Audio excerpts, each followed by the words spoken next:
কি করবো এখন আমি? হ্যাঁ, কোনটা শুনবো? মন বলছে পারুলের কাছে যেতে, মাথা বলছে ওর থেকে দূরে চলে যেতে। কোনটাকে মানবো? আবেগ না যুক্তি? আমি না কিছু বুঝতে পারছি না। না বোঝার তো কিছু নেই। তুই নিজেই বল না, তুই কোনটা চাস? নিজের মতো বাঁচতে চাস নাকি ভালোবাসা মানুষের কাছে কন্ট্রোলড হয়ে থাকতে চাস? কিন্তু পারুল কি শুধুই আমাকে কন্ট্রোল করতে চায়? ও তো অনেকবার দাদুর এগেইনস্টে গিয়ে লড়াই করেছে, আমার জন্য লড়াই করেছে। কি বলছিস তুই?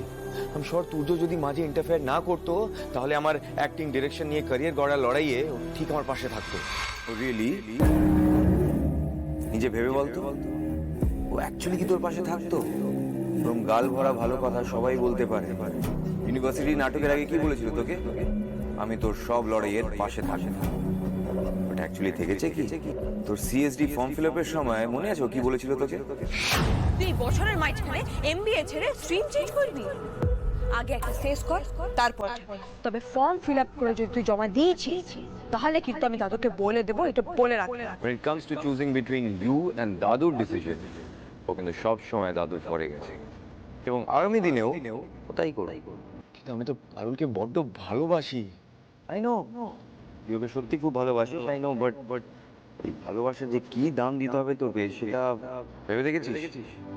একটু মনে করে দেখ তো, তুই যখন পারুলকে ভালোবাসতিস না, যখন তুই এই বিয়েটাকে মানতিস না, তখন পারুল তোকে কি প্রেশারটাই না দিয়েছিল এই বিয়েটা মেনে নেওয়ার জন্য। মনে পড়েছে সব? ওই প্রেশার, কখনো চোখের জল দিয়ে, কখনো রাগ দেখিয়ে, সব কিছু না তোর জীবনে দ্বিগুণ তিনগুণ হয়ে আসতে চলেছে।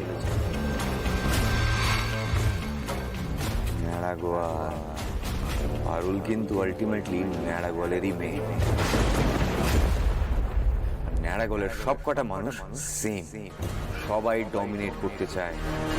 চলতা ফিরতা CCTV camera. You lose all your freedom, Ryan. Always under control, always monitored, always under surveillance. তুই যে দাদু ডমিনেশন থেকে নিজেকে ফ্রি করতে চাস, আলটিমেটলি কিন্তু তোর জীবনে কিছুই বদলাবে না। দাদুর কন্ট্রোল থেকে বেরিয়ে আর একটা ন্যাড়াগোলের কন্ট্রোলের আওতায় ঢুকতে চলেছিস। না না না,